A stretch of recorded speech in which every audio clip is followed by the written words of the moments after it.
Non, Je du suis le coup. porte-parole de Mihawk aujourd'hui, les gars. C'est impossible que Mihawk se fasse avoir par. Alors. Attends, on va structurer un petit peu du coup l'échange. Oh.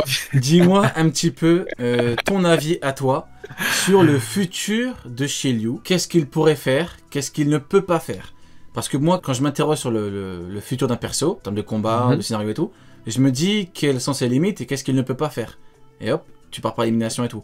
Donc là, dis-moi un petit peu, Mhm. qu'est-ce que Shiryu ne peut pas faire pour toi et qu'est-ce qu'il peut faire? Et qu'est-ce qui serait intéressant pour lui? Qu'est-ce qui serait Déjà, attends, intéressant pour Shiryu de juste la 2 secondes. pluie? Par Mhm. contre, Shiryu hante déjà les nuits des premiers héros parce que Shiryu est le numéro 2 de l'équipage de Barbe Noire et Aokiji dans l'équipage de Barbe Noire. Déjà, il commence déjà à hanter pas mal de nuits. C'est déjà l'ennemi public numéro 1 Shiryu. Donc ça arrive. Allez, j'arrête. Dis-moi un petit peu ton avis sur Shiryu. Shiryu, j'en attends beaucoup de ce personnage déjà. Personnage très charismatique, au montant fort détaillé. Magnifique. Ça, c'est de la Je présentation. Ça, c'est de la Voilà, présentation. exactement. Ce qu'il ne peut pas faire déjà, c'est tuer Mihawk. Voilà, il ne pourra pas tuer Mihawk pour moi, même avec le fruit de l'invisibilité, même en passant Mhm. par derrière. Mihawk le clairvoyant, à tous les coups, il va capter le truc. Tu vois, Mieux que Aki l'observateur. le clairvoyant Exactement. qui ne voit pas Crocodile venir là. Non, non, je vais pas rentrer dans les détails. Non, non. Dis-nous pourquoi. Non, je vais rentrer dans les détails pour rien. Pourquoi il peut pas Non, pour non, toi? parce que pour moi, Mihawk est réservé clairement à Zoro. Et si il devrait avoir une confrontation, je pense que Shiryu de la Pluie contre Zoro, ça serait plus intéressant. Je pense qu'il y aurait un vrai fight à proposer, quitte à ce que le fight soit interrompu par un Mhm. Mihawk, voilà, situation inverse, et que Mihawk périsse, enfin, qu'il perde, pas qu'il périsse, mais qui perde face à un Shiryu avec une technique honteuse, parce que ce personnage, je le sens pas, j'ai vraiment l'impression qu'il a vraiment pas de, il a pas de respect en fait. Et surtout, bah, il est second de l'équipage de Barbe Noire, donc au-dessus de Kuzan. Il est forcément en fait, je pense qu'il sera forcément amené à rencontrer Mihawk, mais je pense qu'il se battra contre Zoro. Il pourra pas tuer Mihawk, et je pense qu'il va tomber contre Zoro. Et moi, c'est ce que je pense du personnage Et quand tu globalement. dis que J'attends plus Shiryu, d'informations. et quand tu dis que Shiryu va rencontrer Mihawk, dans quelles Mhm. circonstances et pourquoi on n'aurait pas de combat s'ils se croisent? C'est sur mon Pourquoi interview, on voilà. est... En mode interview, je pose des questions. Donc dis-nous pourquoi. Premièrement, déjà parce que je voyais pas, je verrais pas l'intérêt en fait. Quelle raison aurait-il de combattre Mihawk à part Son pour lui épée. voler son Il épée? va lui prendre Son son épée. épée. Il va le Ouais, découper effectivement. avec. Je te laisse parler après. Je donne mon avis juste après. Vas-y, je laisse parler. Je pense pas qu'il en ait après son épée déjà parce que on l'a pas forcément vu énoncer ce genre d'informations par rapport à Pour le Mihawk. moment, Euh, effectivement. pour le moment, Mhm. effectivement, il y aurait pas de. Oh là là, l'image que t'as mis, ça m'a mis des frissons. Oh putain. Il y aurait pas de réelle intention en fait d'attaquer Mihawk, à part pour voler quelque chose qui appartienne à la Cross Guild. Mais hors ça, en fait, voilà, une situation par contre inverse. Pourquoi Mihawk pourrait se battre avec lui pour sauver Zoro, par Ok. exemple.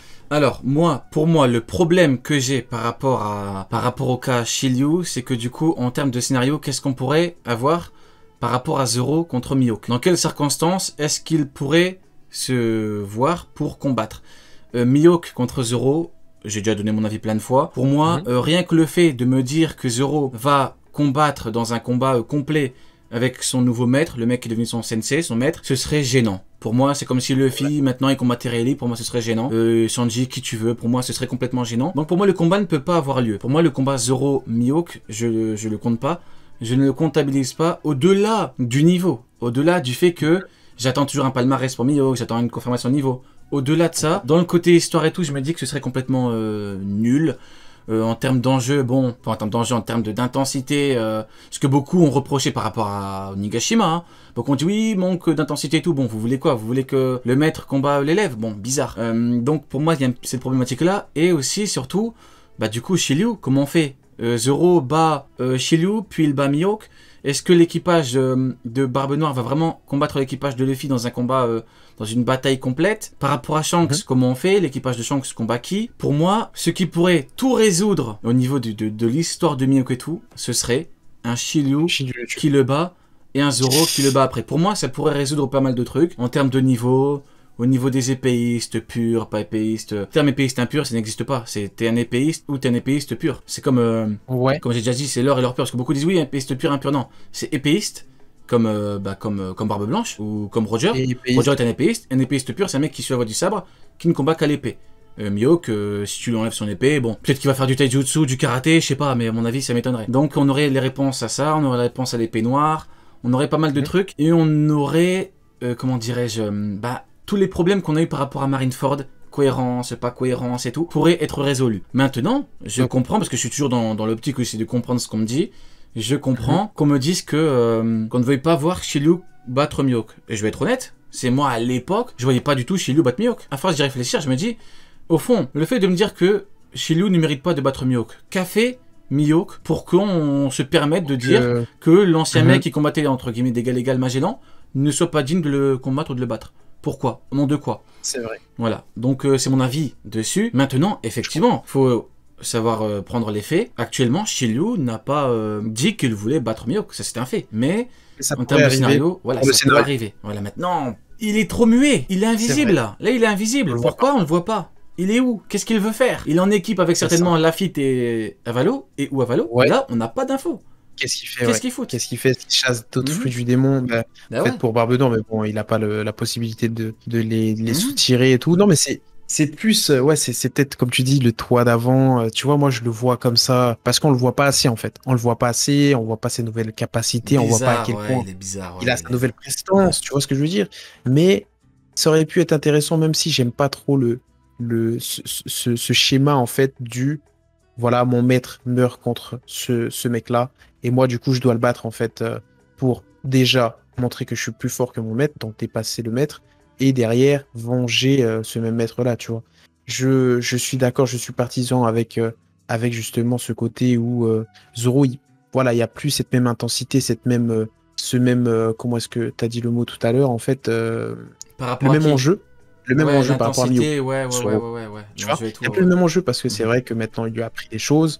Il y a même peut-être une petite complicité, une petite affinité, qu'ils le disent ou non, c'est logique, tu vois. Maintenant, est-ce que il y aurait pas un cas où Mihawk, pour la première fois, passerait le flambeau à Zoro et justement se sacrifierait dans un élan de, je sais pas, tu vois, il interférerait au beau milieu du combat pour se battre contre Shiryu et pour sauver Zoro au contraire, tu vois.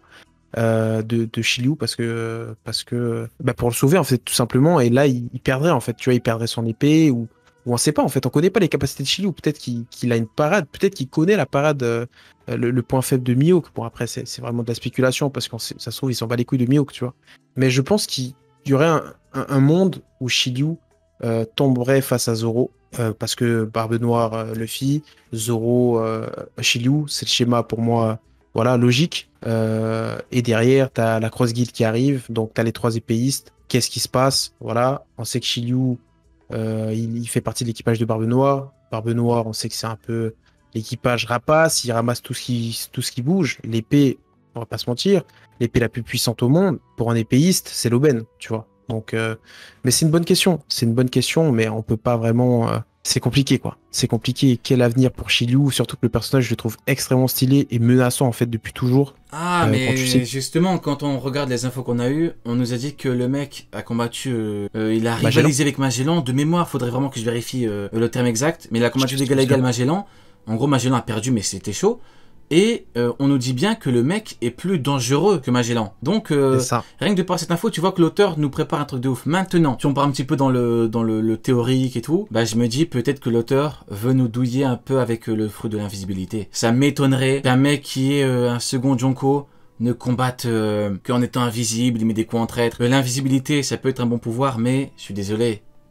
Sanji avait la même avec la combinaison, et surtout Queen fait pareil. Il faut bien comprendre que Queen, deuxième commandant, fait pareil. Sauf que Queen, il a en plus son fruit, il a en plus plein de facultés technologiques. Donc, oui, mais tu vois, je me dis, il lui faut un truc en plus, et je pense que l'auteur nous prépare, je pense que l'auteur a préparé un truc en plus pour Shiryu. C'est trop bizarre, tu vois ce que je veux dire, mais si le combat, je le vois mal, combattre qu'en étant invisible, mais elle va mettre un coup derrière...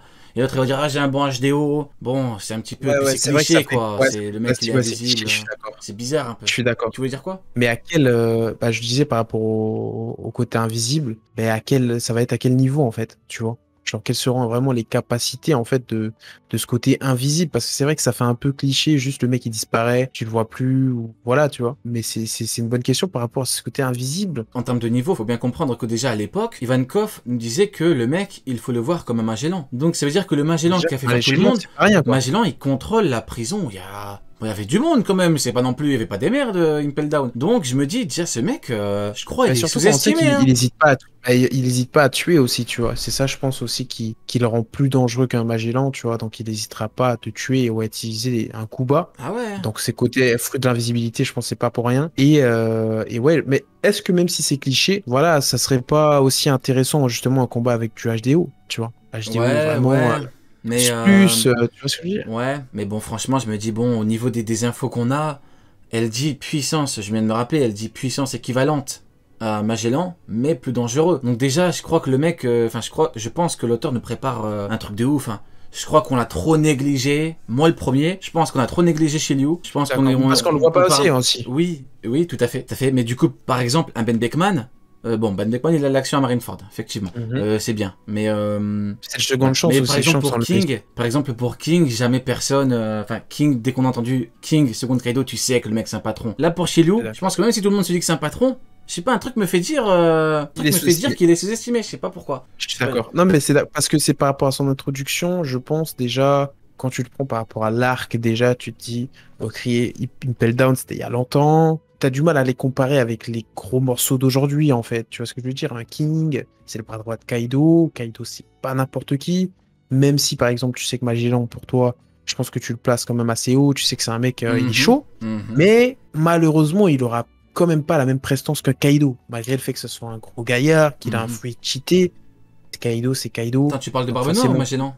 Là, je te parle de Magellan. Ok, ouais. Parce qu'à la base, il était au niveau de la prison, tu vois.